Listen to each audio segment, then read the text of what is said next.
According to basic laws of aviation, bees can't fly because of their small wings and fat body, but they fly anyway. Because bees don't care what humans think. But if the humans mess with them, the bees won't be set back. Barry B. Benson is a young bee living his life happily in a natural hive. Today's his big day. He's finally going to graduate. After dressing up, he waves goodbye to his parents and meets up with his best friend, Adam Flayman. On their way to the ceremony, they recall how they spent their student life. 3 days in preschool, 3 days in high school, and 3 days in college. That's what it takes to graduate in a hive, but days are like years for a bee. After a short ceremony, the graduated bees are taken on a tour of Honex Industries, the place where they will spend the rest of their lives. The industry consists of different parts, and each bee working there is responsible for a specific task in making honey.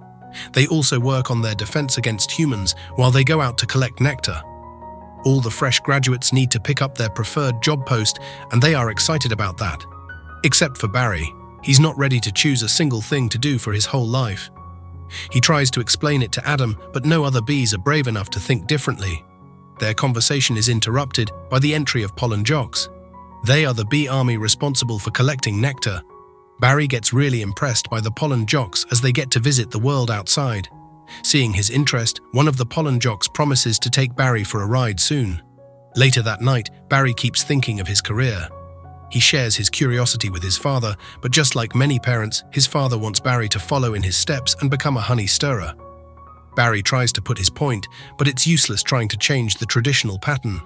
The next morning, they go back to Honex and line up in front of the job placement board.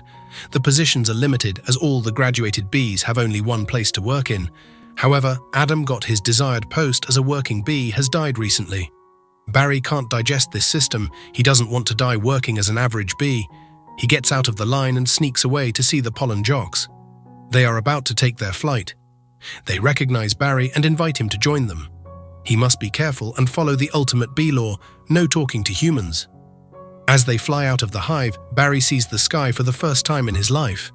They fly through the kites, under the bridge, and right to the flower fields. The pollen jocks collect the nectar and perform the pollination, while Barry is seeing all this with amusement. Afterward, they fly high to detect more flowers. A bunch of daisies comes into their sight, but they turn out to be tennis balls. Being new, Barry doesn't realize the danger and accidentally gets stuck on a ball. A young girl picks up the ball and starts playing. Barry is screaming for mercy. His life is at stake. Suddenly, the girl's boyfriend plays a wrong move and Barry is kicked out of the playground. He lands inside a car's engine and can't find the way out. The driver turns on the air conditioner and Barry is sucked out into the car sitting area. All the passengers start to panic. They try to hit Barry and spray him with insecticide. The poor bee runs out of the window for his life. But his misery doesn't end here. It has started raining. Bees can't fly under the rain. Barry looks around for shelter and enters an apartment through an open window. It belongs to the tennis players Barry encountered earlier. He decides to find a safer place, but the window is closed. Barry mistakes the ceiling lamp for the sun and falls in the nachos dip. The guests start to panic upon seeing him and try to hit him. Fortunately, Barry is saved by the girl. She's a kind lady who values the life of every creature. She takes Barry outside the window, but he can't leave right now. He must thank her for saving his life. He gets back in the house and flies to the kitchen. He gathers up courage and starts speaking.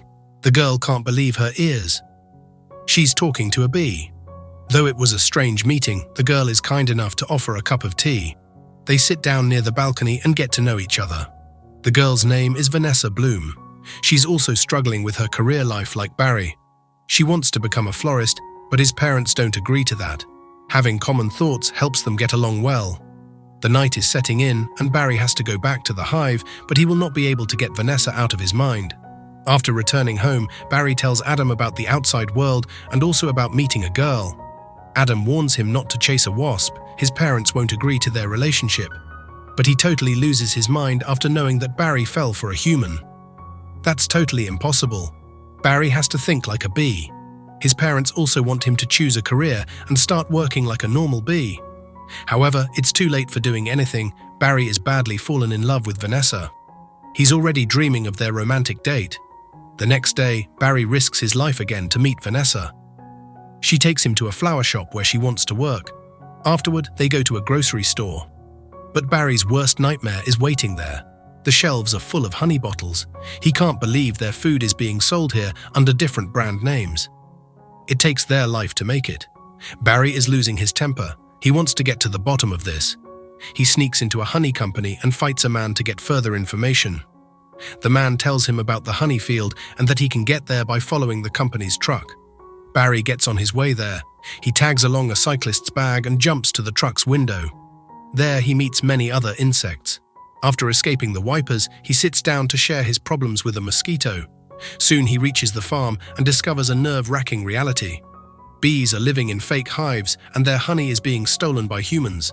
There's not just one hive, there are hundreds of them. Barry captures some pictures and takes them back to his hive. Regardless of the difficult circumstances, he's ready to sue the humans. His story is spread all around the bee news. Meanwhile, Vanessa is also ready to help him in filing a case. They submit their request, and within just a few days, the court trial starts. Barry is representing the bee community while the bee companies are being represented by the creepy lawyer named Leighton T. Montgomery. Leighton states how he holds all the rights to use nature for their benefit. He also claims Barry is a hologram or a robot. In defense, Barry calls all the required witnesses. The first one is a company owner who makes the bee do the labor for free while paying his other employees. Barry's next guest is the musician Sting. He's using bee terminology without their permission. The last one is the actor Ray Liotta, whose face is being displayed on the honey bottles while he didn't play any part in the manufacturing process. Barry's statements were strong, and he had a great first trial day. Vanessa decides to celebrate with a delicious dinner. However, they are disturbed by Ken's sudden entrance. He sits down at the dining table, and Vanessa goes to heat food for him. Meanwhile, Ken decides to have a chat with Barry. He doesn't seem to like bees much. Barry doesn't like him back either and makes fun of his so-called skills. Ken gets angry and drops down his spoon. While picking it up, he hits his head and gets angrier. Barry excuses himself to use the restroom, but Ken follows him there. He rolls up a magazine and decides to kill Barry right there. He sprays at the little bee and even tries to burn him. In this mess, Barry trips himself and falls into the toilet. The evil Ken presses the flush. Barry grabs the nail filer from nearby and starts surfing in the toilet. Ken tries to hit him again, but Vanessa comes over. They start arguing and decide to break up. Vanessa is not sad at all. She wants to have a peaceful life without toxic people like Ken. The next morning is the second trial day. Leighton has read through all the books on bees and comes prepared. He calls Barry to the stand and starts questioning his relationship with Vanessa. Then he calls him adopted, as all the bees are given birth by the queen, so they can't have individual parents. Adam can't stand his community being humiliated like that. As Leighton planned, Adam gets triggered and stings Leighton. The cunning lawyer overreacts and blames bees for being insensitive and dangerous. Barry takes Adam to the hospital. He feels weak after the stinging.